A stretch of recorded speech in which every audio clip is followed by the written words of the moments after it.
성도 여러분 안녕하십니까? 오늘 저는 마가복음 2장에 나오는 한 사건을 가지고 길은 있다는 제목으로 말씀을 드리도록 하겠습니다. 제가 아주 오래전에 글을 읽는 가운데 잘못된 그리스도인의 7가지 유형이라는 제목의 글을 읽게 되었습니다. 그리스도인들이 다 착하게 살지만 또 열심히 살지만 우리들에게 이런 잘못된 습관이 있을 수 있으니까 한번 나는 혹시 여기 해당되는 거 아닌가 한번 생각해 보시면 되겠습니다. 첫 번째, 손수레 형이 있습니다. 남이 도와줘야 움직입니다. 철저히 비동적인 그리스도인입니다. 맷돌형입니다. 아무리 끌어주려고 해도 꿈쩍도 안 합니다. 아주 고집스러운 사람이죠. 세 번째는 냄비형입니다. 끌어올랐다가 금방 식습니다. 그런데 이걸 굉장히 자주 합니다. 네 번째는 미꾸라지형이 있다고 합니다. 여러 가지 변명을 대면서 어떻게든지 빠져나가려고 합니다. 일하려 하지 않습니다. 그 다음에 자라 혹은 거북형이 있다고 합니다. 이해하시겠습니까? 자기가 필요할 때만 목을 내밀고 필요하지 않으면 목을 쏙 넣습니다. 그 다음에 보따리형이 있습니다. 목적 없이 왔다가 또 목적 없이 갑니다. 이런 교인들은 아무리 오래 교회를 다녀도 주인이 되지 못하고 평생 손님으로 남습니다. 그 다음에 박쥐형이 있습니다. 이중적인 삶을 살죠.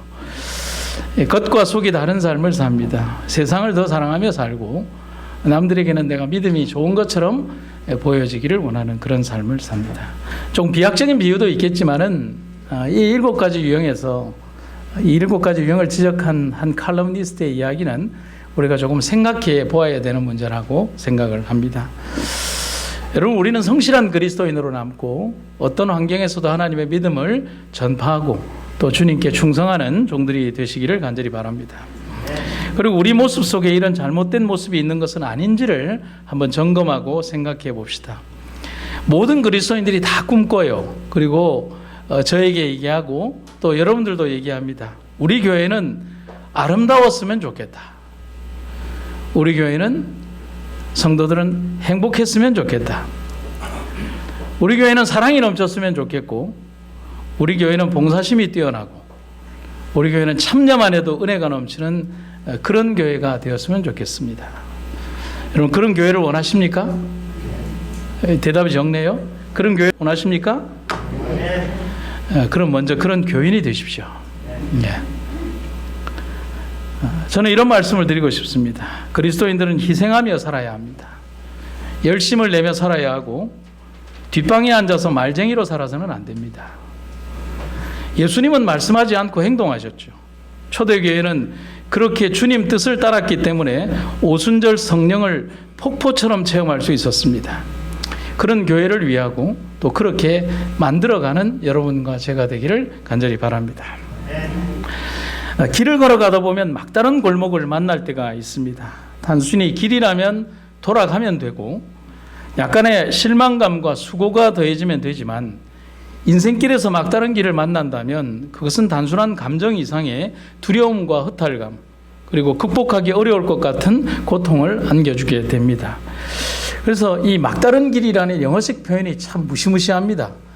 dead end라고 되어 있습니다. 그냥 단순히 한국말로 직역을 하면 무시무시한 내용이 되죠. 끝 이런 거 됩니다. 그런데 그런 뜻이 아니라 더 이상 길이 없다 그런 뜻입니다. 여러분, 더 이상의 다른 길이 없다고 생각할 때 어떻게 하십니까?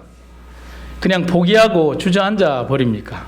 아니면 그 주어진 상황 속에서 더 강하게 하나님의 도우심과 능력을 바라보며 그분 앞에 나아가려고 합니까? 정답은 뭐죠? 첫 번째입니까? 두 번째입니까? 첫 번째는 포기합니다. 두 번째는 하나님께 매달리고 그냥 계속적으로 노력합니다. 정답은 뭐죠? 정답은 2번인데 1번처럼 삽니까? 2번처럼 삽니까? 1번처럼 살아요. 정답은 아는데 정답대로 안 사는 거죠. 그게 참 문제라는 거죠. 오늘 우리는 막다른 상황이나 길이 없는 길 위에서 어떤 삶을 살아야 하는지를 성경을 통해서 배워야 합니다. 그래서 저는 이런 말씀을 드리고 싶습니다. 은혜는 전적인 하나님의 선물이지만 삶의 환경은 인간이 개척할 수 있습니다. 이 무슨 말이냐면 은혜만 바라보고 아무것도 하지 않는 삶이 되어서는 안 된다는 겁니다. 여러분, 열매를 거두고 싶으면 먼저 뭘 해야 합니까? 땅을 파야죠. 뭐 씨를 심습니까?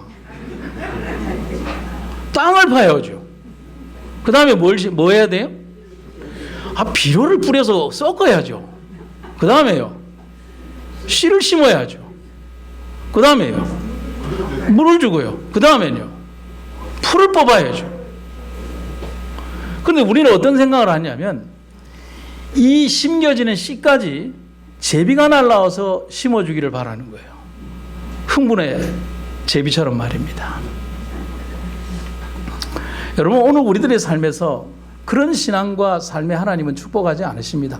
혹 그런 신앙과 삶에 우리에게 축복하셨다면 그 축복이 과연 하나님으로부터 오는 축복인가를 우리는 의심해 봐야 하는 거예요. 왜냐하면 하나님은 그런 일들에 축복하지 않으신데 우리에게 불로의 노력에 대한, 일하지 않은 것에 대한 것을 주신다라고 하면 우리에게 일하지 않도록 만드는 사단의 전략이 될 수 있다는 것입니다.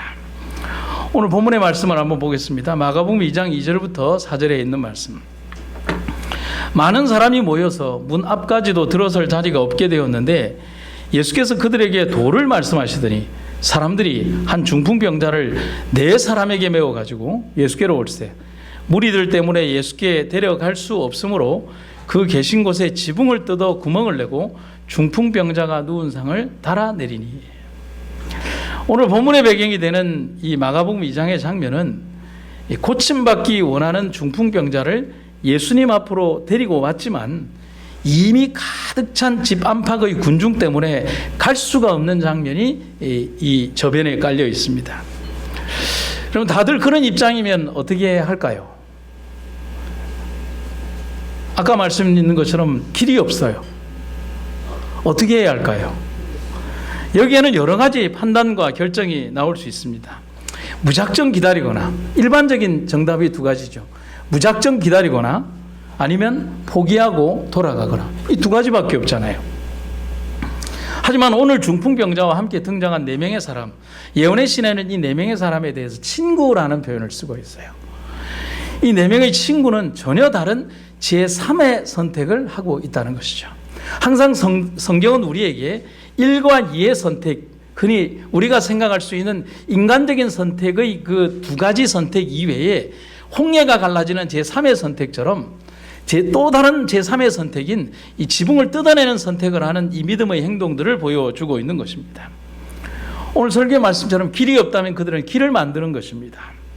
그 적극성이 포기하지 않게 만들었고 결국 환자를 예수님 앞으로 모셔가게 만드는 결과를 만들어냈습니다. 환자의 간절한 부탁과 그것을 이루어주고자 하는 4명의 사람이 한 적극적인 행동이라고 보여집니다. 대단합니다. 근데 여기에서 여러분 그거 안 느껴지십니까? 환자에 대해서 여러분 어떻게 생각하십니까? 우리 고강희 집사님, 왜 제일 앞에 앉으셨어요?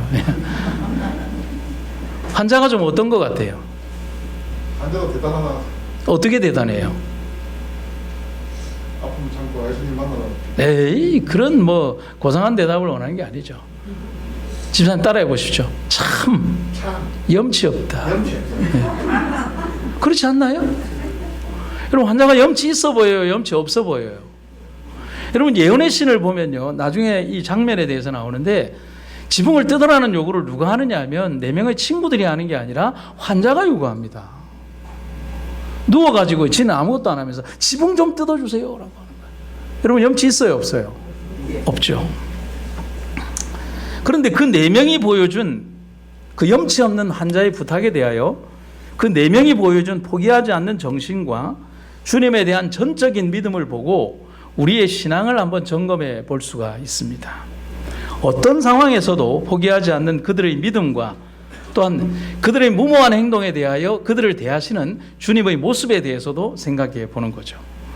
그들이 포기하지 않는 믿음으로 나갔을 때 주님은 그들의 마음속에 지혜를 주셨어요. 한번 다시 말씀드릴까요? 그들이 어떻게 하면 돌아가야 되겠다는 판단을 하는 게 아니라 어떻게 들어가지? 어떻게 들어가야 할까? 무조건 들어가야 하는데 포기라는 단어가 아니라 아까 그때 말씀드렸잖아요. 포기라는 단어를 언제 쓰는 거라고요? 배추 셀 때나 쓰는 거라고요. 포기라는 단어를 그들이 담고 있는 것이 아니라 무조건 들어가야 된다는 생각만으로, 주님 앞에 가야 된다는 생각만으로 갈 때 하나님께서는 그들의 마음속에 지혜를 주셨다는 것이죠. 제가 지난 2주 동안의 짧은 경험을 이렇게 사진 2장에 담아왔습니다. 여러분, 지금 이 장면은 저 뒤에 방송 시스템의 케이블 장면이고요. 이 두 번째 장면은 여러분들 모르게 제가 모든 이 단상 위에 있는 이 시스템들을 제가 이 안으로 다 집어넣은 장면입니다. 여러분, 그거 아십니까? 저는 문과생입니다. 그리고 저는 이 시스템을 배운 적이 없습니다. 그런데 끝없이 생각합니다. 생각 속으로 케이블을 넣었다가 뺐다가, 이렇게 배선을 했다가 넣었다가. 그리고 어젯밤에도 설교 준비하다가 한 1시간 정도를 저 뒤에 있는 시스템을 다시 뺐다 끼웠다를 여러 번 해봤습니다. 그리고 와서는 해봅니다. 안 돼요. 또 해봅니다. 안 돼요. 또 해봅니다. 안 돼요. 그러다 보면 밤 한 10시쯤 돼요. 그리고 집으로 갑니다. 밤 한 12시쯤 돼서 또 될 것 같아서 한번 또 옵니다. 해봅니다. 그런데 됩니다. 일은 그런 것 같아요. 방송 시스템을 이제 저희가 이전하는데 업자를 통해서 하고 난 다음에 이전 시스템도 제가 이렇게 구성을 했거든요. 하고 난 다음에 저는 그게 잘 된 것인지 못 된 것인지 모르고 그냥 지난 3년 동안 우리 방송 시스템을 해왔습니다. 업자에게 어떤 평가를 들을까라고 했더니만은 고개를 갸우뚱하면서 업자가 한 건 아닌데 참 잘 되네요 라고 하는 그런 얘기를 하는 겁니다. 살면서 저는 그런 생각을 합니다. 이번에 그 에덴 요양병원에 가서 이제 거기에 저하고 참 친한 집사님이, 저하고 비슷한 취향의 집사님이 있어요. 그래서 거기에 정말 복잡한 다단한 내용의 어떤 시스템을 한번 보러 갔더니만은 그분도 자기가 직접 했는데 저하고 비슷하게 그렇게 해뒀다고요. 그래서 둘이 똑같이 한 말이 있습니다. 완벽한 매뉴얼은 없다. 하지만 뭐는 있다? 길은 있다. 지난 한 2주간 그리고 지난 한 3년간의 여정에서 저는 제가 하고 있는 일들에 대해서 조그만 삶의 교훈을 배우는 겁니다. 하면 됩니다. 안 할 뿐이지. 여러분, 어떤 분이 이 말씀을 통해서 제가 여러분들에게 드리고 싶은 말씀은 왜 굳이 문으로만 오시려고 합니까? 문이 없으면 지붕을 뜯고 길이 없으면 길을 내면 되는데 우리에게 그런 지혜와 용기를 주시는 하나님께 감사하도록 합시다. 오늘 우리는 그거 배우면 됩니다. 2가지를 생각을 해보죠. 첫 번째는 믿음. 항상 우리는 뭐냐면 믿음이라고 하면 당자의 믿음을 생각을 했지만 우리는 이 4명의 친구들을 통해서 뭐냐면 주변 사람들의 믿음이 얼마나 중요한가에 대해서 배울 필요가 있어요. 여러분, 병자는 마음이 갈급할 수밖에 없습니다. 당연하지 않습니까? 베데스다 우물가에 38년 된 중풍병자도 가능성이 전혀 없는 확률이지만 마냥 그곳에서 기다립니다. 거기 보면 뭐라고 돼 있어요? 베데스다 연못가에 물이 이렇게 동하면 제일 먼저 뛰어들어가서 이렇게 물에다 목욕하면 내가 낫는데 이 38년 된 이 중풍병자 이런 얘기를 합니다. 물이 동하여 내가 몸을 일으켜서 가는 도중에 다른 사람이 들어가서 먼저 벌써 목욕하고 있습니다. 그게 수년째 반복되고 있는 거예요. 그럼 확률 게임에서 이분이 가능성이 있을까요? 없을까요? 절대로 없어요. 0.1%의 가능성도 없어요. 그러나 그런 가능성이 없음에도 거기 있으려고 하는 게 환자의 마음입니다.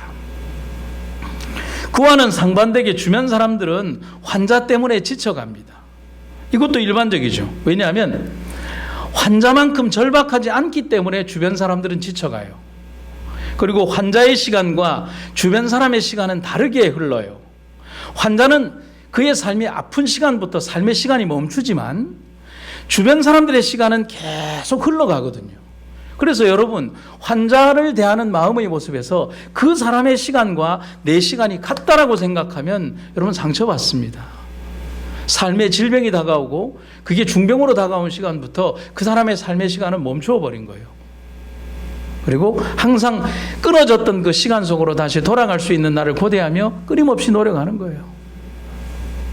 그런데 본문의 상황이 상당히 흥미롭게 전개되고 있습니다. 환자뿐 아니라 친구들이 보여준 행동과 결과가 엄청나다는 것입니다.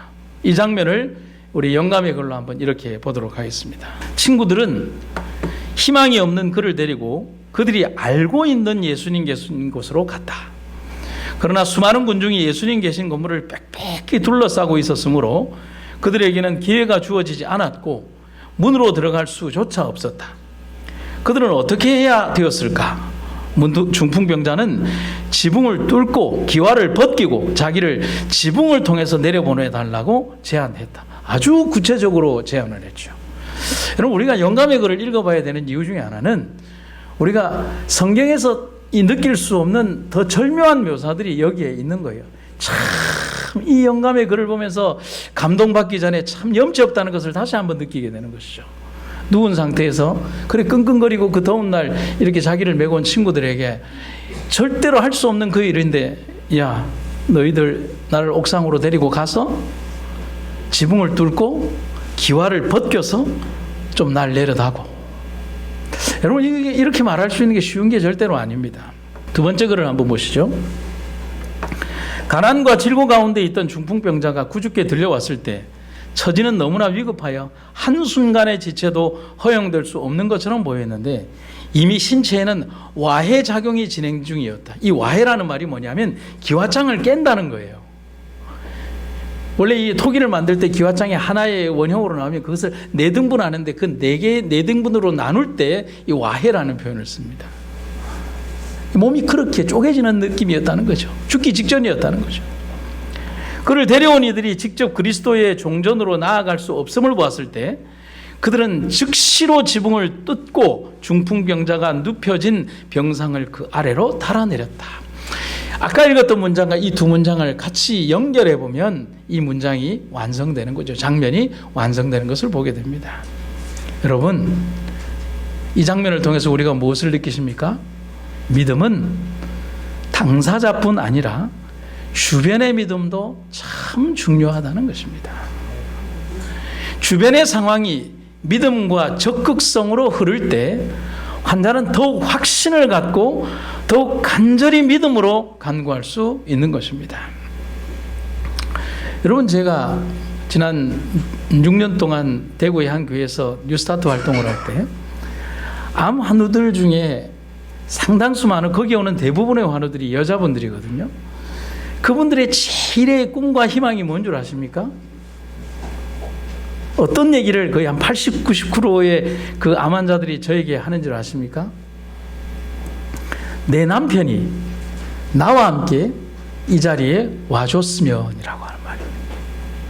근데 그게 처음에는 뭔 말인지 몰랐어요. 그런데 자기의 처지와 입장에 대해서 평생을 함께 살아가는 그 배우자가 나를 이해하고 나와 함께 찬미해주고 박수 쳐주고 그리고 나와 함께 뉴스타트 음식을 먹고 이 기별을 함께 듣고 함께 그 자리에서 뭔가를 할 수 있는 행동을 해줄 때 자기의 몸이 그냥 나음을 느낀다는 사실인 거예요.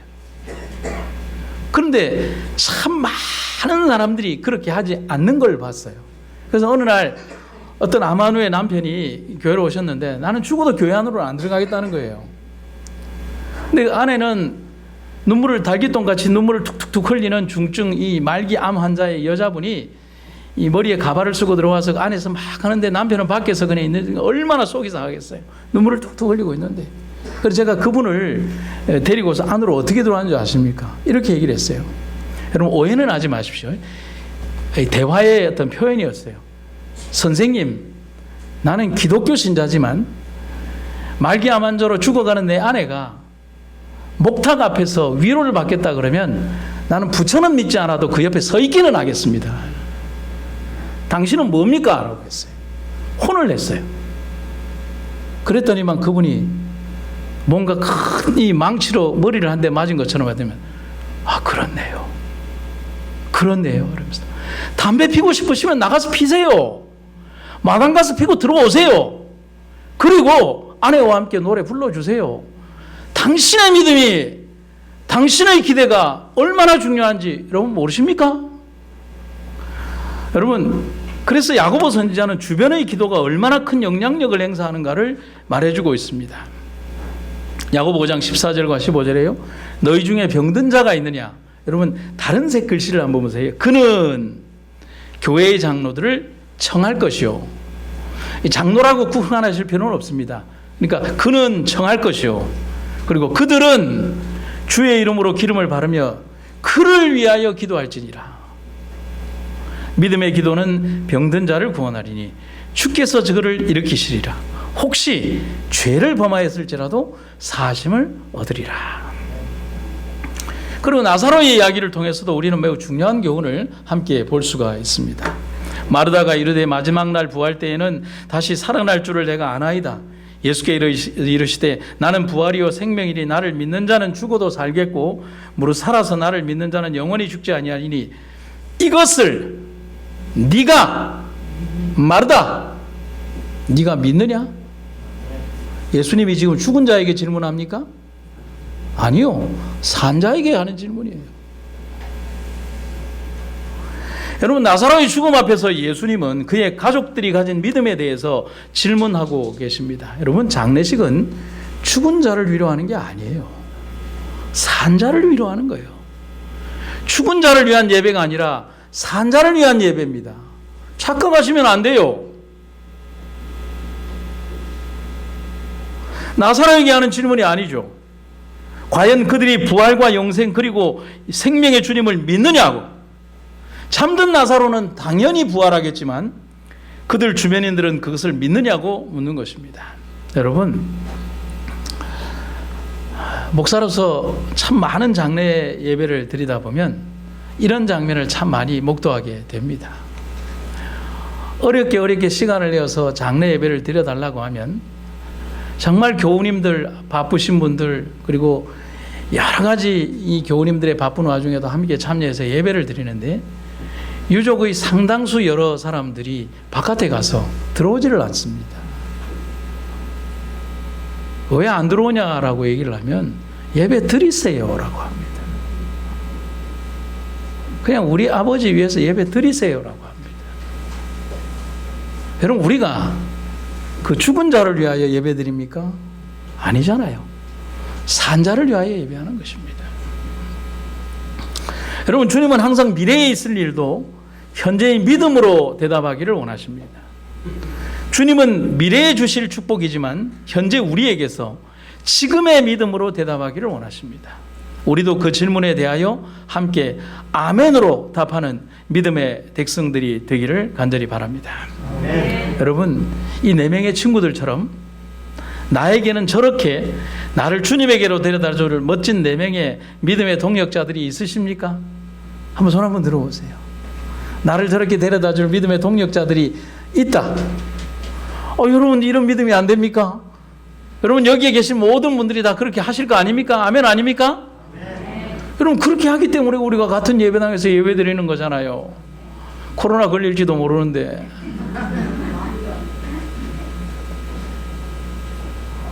우리 박광재 집사님이 막 끌어안아도, 네가 코로나인지 내가 코로나인지 모르는데도 막 끌어안는 이유는 우리가 4명의 그 믿음의 동력자들로 서기 위해서 그런 거 아닙니까? 왜 이렇게 자신이 없어요? 오늘도 혼 좀 나야 되지 않겠습니까? 그리고 또 한 번 내게 질문하면 나는 과연 누군가의 도움과 요청이 있을 때 그를 주님께로 이끌 4명 중에 한 사람으로 남으시겠습니까? 우리는 아멘이라고 답을 해야 합니다. 언제 한번 말씀드렸지만 제게는 믿음의 동력자가 계셨습니다. 그분이 저를 이렇게 이끌어갔습니다. 동래교회 학생반 시절 철부지 같은 나를 한 번에 알아보시고 나를 위해서 그분은 제가 교회 나온 지 얼마 안 된 그때부터 지명 기도하셨어요. 그분께서 저에게 관심이 많다는 얘기를 듣고 제가 신학을 하기로 결심했다고 말씀드렸을 때 그 집사님이 이렇게 얘기를 하셨어요. 나는 이미 오래전부터 오근이 목사가 되게 해달라고 기도하고 있었네 라고 말씀하셨습니다. 그리고 신학 공부를 마치고 임지로 가기 전에 이제 목사가 된 후에 제가 그분에게 한번 찾아갔더니만은 내가 훌륭한 말씀을 전하게 해달라고 잊지 않고 기도하고 계셨다. 그리고 나중에 그 자녀들을 통해서 듣게 된 것은 어머니께서 돌아가시는 날까지 우리 목사님을 위해서 기도했다라고 하는 것입니다. 그때 기억났던 말씀이 그겁니다. 나의 나 된 것은 오직 주님의 은혜로 된 것이다 하는 것입니다. 여러분, 저는 대단히 성공한 목회를 해보지는 못했지만, 그러나 목회를 해오면서 내가 이렇게 많은 믿음의 동력자들이 목회 현장에서 떠나고 있는 그런 현장에서도 내가 마지막 지금 32년째 이 길을 걸어올 수 있었던 그 배경에 제가 잘해서라고 하는 생각을 한때 했었습니다. 근데 그게 아니더라고요. 저를 위해 기도해 주는 그분이 계셨기 때문이고, 내가 기도할 때마다 감동받는 그 이유는 제가 뭔가를 잘해서가 아니라 내 주변의 믿음의 사람들이 저를 위해서 기도해 주는 것이라는 것입니다. 7년 동안 한 목사에서 설교 들으니 지겨우시죠? 다 압니다. 예. 여러분, 꿀맛 같은 설교 매주 듣고 싶으시죠? 예. 그러면 거저들이 하지 마시고 저를 위해 기도하십시오. 우리 목사님이 믿음과 성령의 불에 체험할 수 있도록, 그래서 정말 송이꿀보다 더 단 말씀의 향기를 우리들에게 전해달라고 기도할 수 있도록 성령에 사로잡힌 사람이 되게 해달라고 기도해 주시기를 간절히 바랍니다. 시대의 소망에 있는 글입니다. 중풍병자를 맨 사람들은 몇 번이고 군중을 내치고 들어가려고 했으나 헛수고였다. 이 병자는 말할 수 없는 고통으로 자기 주위를 돌아보았다. 갈망하던 도움이 이렇게 가까이 있는데 어떻게 소망을 포기할 수 있겠는가? 그의 요청으로 친구들은 지붕으로 그를 운반하여 지붕을 뚫고 예수의 발 아래에 그를 내려놓았다. 예수님의 설교는 중단되었다. 구주께서는 신음하는 얼굴을 바라보시고 자기를 주목한 탄원하는 눈을 보셨다. 예수께서는 사정을 다 이해하셨다. 그는 이 당황하고 의심하는 심령을 자신에게로 가까이 이끄셨다. 여러분, 정말 이 사람은 행복한 사람입니다.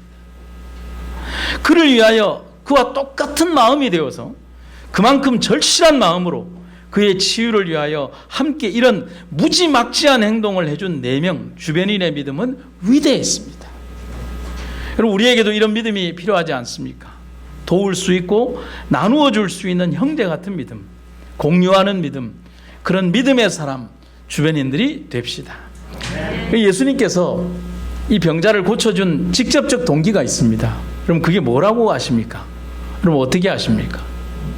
마가복음 2장 5절에 답이 있어요. 저는 이걸 오늘 아침에 발견하고 너무 기뻤습니다. 예수께서 누구의 믿음을 보시고? 그의 믿음이요? 아니요. 그들의 믿음을 보시고. 아멘입니까? 아멘. 여러분, 가슴이 벅차올랐어요. 그들의 믿음을 보시고 중풍병자에게 이르시되 작은 자야 네 죄사함을 받았느니라 하시니, 성경이 말합니다. 그 사람의 믿음이라 하지 않고 그들의 믿음이라고 한 이유를 여러분과 제가 기억하시기를 간절히 바랍니다. 두 번째, 길이 분명히 있습니다. 처음의 장면으로 돌아가서 생각해 보면 꽉 막힌 집 앞에서 마냥 기다린다고 해결될 문제가 아닙니다. 증언의 기별처럼 환자의 상태는 더 이상의 기다림을 견디지 못할 만큼 위중하다고 했습니다. 그렇다면 여러분, 돌파구를 찾아야 합니다. 그런데 그 돌파구를 병자가 제안합니다. 그런데 문제가 있어요. 그 집의 지붕을 뜯어서 내려달라는 요구입니다. 여러분, 당장에 오늘날과는 많은 환경적 차이가 있겠지만 이런 요구를 여러분들이 당장에 받으면 벌써 머리에서 계산기가 막 돌아갑니다. 뜯으면 얼만데 뭐 이렇게부터 시작해서 이거 뭐 민사소송이 어떻고 막 아주 복잡미묘한 생각들이 먼저 이렇게 지나갑니다. 문제는 남의 집이죠. 누구 집인지는 더더욱 모릅니다. 엄청난 책임을 떠안아야 하고 집 한 채의 경제적 책임이 다가옵니다. 어떻게 해야 할까요? 성경은 여기에서 머물렀다라는, 주춤했다는 기록도 없고 예언의 신의 기별에도 그런 기록이 단 한 줄도 존재하지 않습니다. 그런데 문제는 지금 예의를 따지고 논리를 따지고 할 겨를이 없다는 거예요. 여러분, 사람 살리는데 논리를 따질 겨를이 없잖아요. 맞습니다. 그런 거 따질 경우가 없습니다. 여러분, 우리 재림교회는 회의하다가 망한다는 얘기가 있습니다. 어떤 중요한 사업들의 위원회를 하다가 우리 사업이 망한다는 얘기를 어떤 목사님이 합니다. 맞는 말이죠.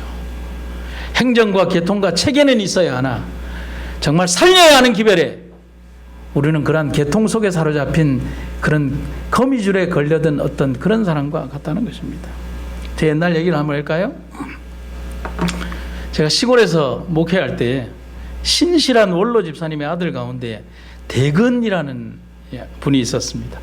나이가 40 중반을 넘어 거의 50에 가까운데요. 착한데, 아주 착한데 정신이 조금 떨어졌어요. 그런데 욕은 기가 막히게 잘했어요. 일도 잘했고 연탄 배달을 했거든요. 근데 어느 날 추수가 끝난 들에서 이분이 뭐 휘휘 놀다가 독사 한 마리를 잡았어요. 여러분, 이 시골에서 독사 한 마리를 잡으면 건강원에 갖다 주면 한 4,000원에서 5,000원을 줍니다. 땡 잡은 거잖아요. 그래서 이 양파 망태기에다가 독사를 넣고 기분이 좋아가지고 뱅 돌린 겁니다. 안 그래도 독사가 독이 올랐는데 자기를 뱅뱅 돌리니까 독사가 약이 바짝 올라가지고 이걸 어떻게, 이놈을 어떻게 괴롭히나 하고 이렇게 생각만 딱, 제가 독사는 아니지만 아마 그랬을 것 같아요. 그런데 이 양반이 잠깐 이렇게 놓고 양파 망태기에 이렇게 되는 순간에, 여러분, 양파 망태기라는 게 힘이 없잖아요. 있는 힘껏 독사가 이 양파 망태기를 집으면서 이 팔뚝을, 제가 기억하면 정확하게 여기를 딱 물어버린 거예요. 저는 몰랐죠. 여러분, 독사에 물리면 금세 팔이 부어오릅니다. 그리고 이 가을독은 독하죠. 동면을 들어가야 되는 이 가을독이기 때문에 굉장히 독합니다. 병원을 가야 하는데 의원분이 청량에서는 안 되고 봉화 해성병원으로 가라고 했다는 겁니다. 그때 소식을 들었습니다. 이 80 너머의 어머니가 저희가 집에 있는데, 목사님요, 우리 아들 대거이가 독사에 물렸대요. 남의 자식 얘기하듯이 하는 겁니다. 그리고 어디 있어요? 몰라요. 터미널에 갔다네. 이러는 것입니다. 그래서 제가 급히 이제 이 터미널에 가보니까 버스를 타고 앉아 있는 겁니다. 그래 가만히 보니까 이 대근 씨 왜 여기 있냐라고 얘기하니까 이 독사에 물렸는데요, 버스를 타고 봉화를 가려고 그래요. 그런데 버스 시간을 보니까 1시간 뒤에 출발하는 거예요. 그렇게 해서 제가 잡아 끌듯이 끄집어 내려와 가지고 여기 있으라 그래 놓고 급히 집으로 가서 차를 끌고 왔습니다. 근데 문제는 제 차를 그때 우리 재무 이제 장로님이 새 차를, 정말 꿈에 그리던 새 차 스타렉스, 그때는 스타렉스가 처음 나왔거든요. 스타렉스 새 차를 이 교회 마당에 아직 그 새 차 예배를 안 드렸거든요. 놔놓고 키만 저에게 맡기고 대신 그 차를 못 몰고 가니까 무슨 사정이었는지 잘 모르겠는데 제 낡은 갤로퍼 차량을 들고 출근을 한 거예요. 여러분, 그런 거 따질 경황이 있습니까? 거기에다가 시동을 걸고 뱀에 물려서 이제 팔이 이만큼 커진 그 대근 씨를 옆자리에 태우고 냅다 달리기 시작하는 겁니다. 여러분, 봉화를 그때는 넘어가는 길이 없었기 때문에 다덕제라는 곳을 넘어야 하는데 한 30분에서 길게는 40분이 걸립니다. 왜냐하면 길이 엄청 꼬불꼬불해서 달릴 수가 없어요. 그 길을 제가 150km를 달렸습니다. 쌍라이트를 켜고 경적 올리면서, 들리지도 않는데 앞에 차가 있으면 비켜라! 이러면서. 왜냐하면 제가 옆을 보니까 팔이 부풀어 오르고 여기 뭐 팔이 터질 것 같아요. 그 다음에는 뭐가 흐르냐면 진물이 흐르기 시작하는 거예요. 그리고 이 사람이 정신이 없어지기 시작하는 거예요. 약간의 이제 이 평탄길이 조금 나왔는데요. 거기 이제 창평이라고 하는 곳에 이제 평탄길이 오는데 거기에서 막 달리는데 거기가 원래 시속 60km 이거였거든요. 항상 경찰이 있었어요. 제가 거기를 갔다가 150km를 막 달려가니까 경찰이 이러고 있는 것입니다. 저를 보고. 그 광경이 보여. 이러고 있는 것입니다. 그때 제가 비켜! 하고 이제 가니까 경찰이 제 얼굴을 본 것 같아요. 그러더만 가라고 그러는 거예요. 근데 문제는 다덕제를 넘을 때 문제가 생겼어요. 다덕제를 미친 듯이 차가 이렇게 넘어가는데 앞에서 많이 본 차가 달려오는 거예요. 제 차예요. 그 장로님이 그날 삼육식품에서 근무도 다 안 하고 꿈에도 그리던 자기 차를 보고 싶어서 점심시간을 내어서 그 차 보러 넘어오는 길이었어요. 그런데 그 차가 다덕지에서 자기를 마중을 하고 있네. 그런데 그 차가 그 다덕제를 미친 듯이 날려서 내려오는 거예요. 그 장로님이 여러분 그 광경에서 그 차와 제 차의 시선이 마주쳤어요. 그래서 제가 이러고 지나가는 것입니다. 봉화까지 몇 분이 걸렸냐면 13분이 걸렸어요. 집사님 표현대로 날른 거죠. 장로님이 참 아까워서 못 타던 차, 예배드리고 타겠다는 차, 그 차의 주인도 만나고 경찰도 만나고 수십 대를 추월하고 13분 안에 가서 봉화해상병원에 가서 사람을 살렸습니다. 저는 그렇게 아멘 들을 형편은 아니었어요. 이제 데리고 왔더니만은 그 장로님이 반차를 내고 교회 마당에서 저를 기다리고 있더라고요. 그냥 서로 말없이 키를 주고받고 헤어졌습니다. 여러분, 이런 말씀 드리죠. 사람 살리는데 무슨 경황이 있습니까? 여러분, 애 낳는 여자가 예의 차립니까? 다 죽어가는 환자가 뭐 있습니까? 여러분, 애 낳는 여자가 병실에 들어가서 남자 의사입니까? 여자 의사입니까? 의사 잘생겼습니까? 하나도 안 따지죠. 보이지도 않고요. 여러분, 신앙을 상식선에서만 생각하면 안 되죠. 여러분, 홍해에 갈라지면 상식적이지 않습니다. 반석에 물 나오는 거 상식적이지 않아요. 만나가 내리는 거 상식적입니까?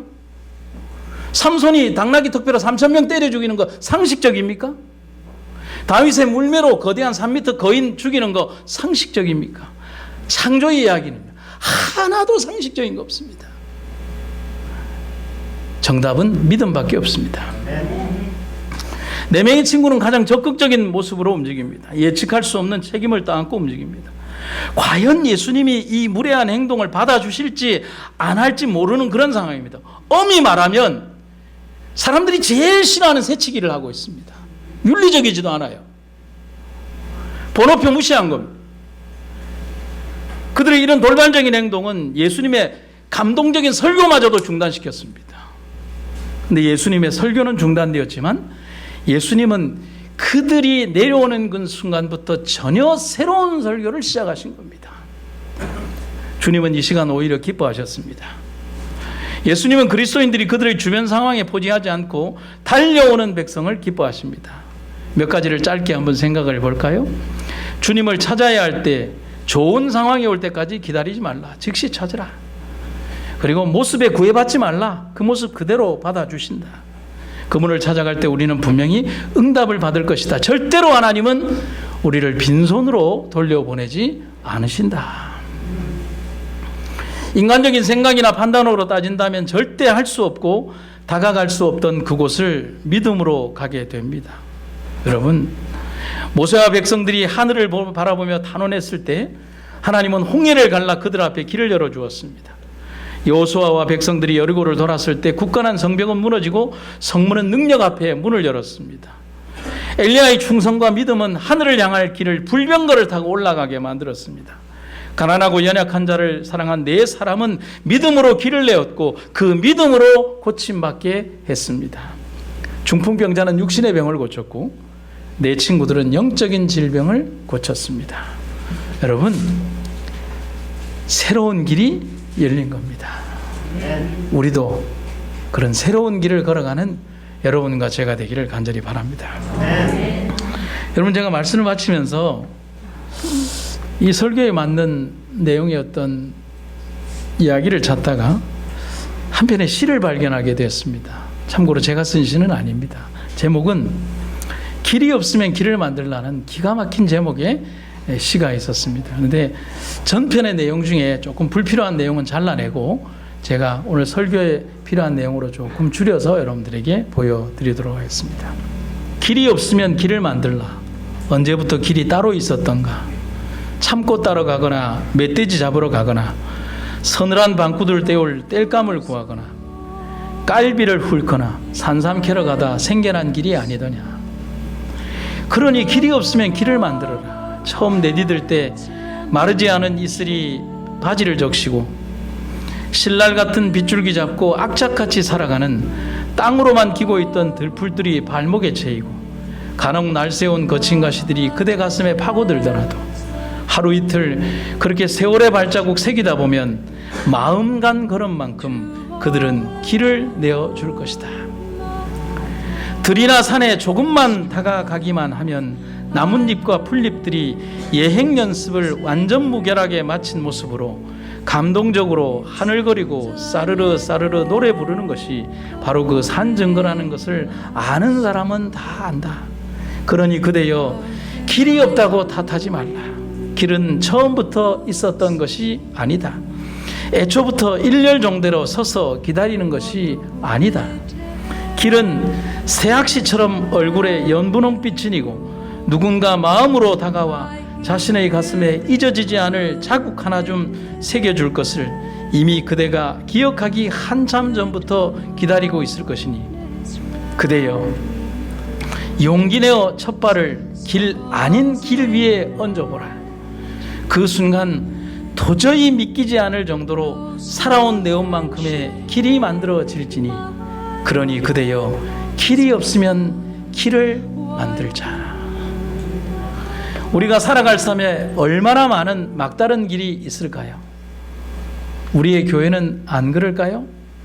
여러분들의 인생에 얼마나 많은 막다른 골목들이 있을까요? 그때마다 생각합시다. 그리고 생각하고 움직입시다. 길이 없다면 길을 만들었던 이 백성 4명의 친구들의 믿음을 생각합시다. 주님이 명령하십니다. 진정한 믿음은 약속된 축복이 실현되고 느껴지기 전에 그것을 붙잡고 주장하는 것이다. 우리는 믿음으로 우리의 강구를 둘째 휘장 안으로 올려보내고 우리의 믿음이 약속된 축복을 붙잡고 그것을 우리의 것으로 주장하도록 해야 한다. 그리고 우리는 그 축복을 틀림없이 받는다는 것을 믿어야 하는데 그 까닭은 우리의 믿음이 그것을 붙잡고 있기 때문이다. 그리하면 다음의 말씀에 따라 그것은 우리의 것이 된다.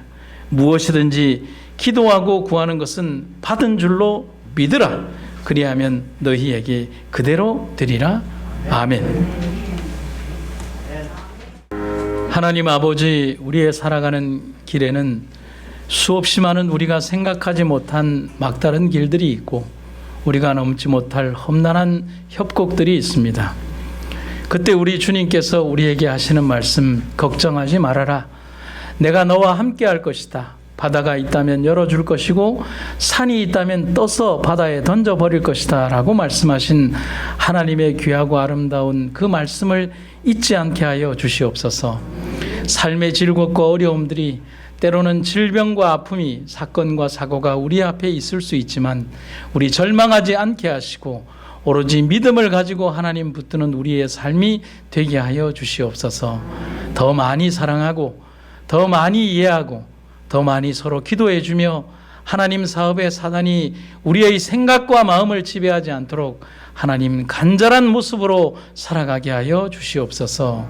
삶의 단 한순간이라도 사단의 종이 되지 않게 하시고 오로지 주님의 뜻에 사로잡힌 종들이 되어 하나님 나라 사업에 쓰임받도록 도와주시옵소서. 오늘도 이렇게 많은 성도들이 주의 전으로 올 수 있도록 인도하신 주의 은혜 감사드리며 하나님이여 이들을 축복하시고 축복하여 주시옵소서. 예수님 이름으로 기도드립니다.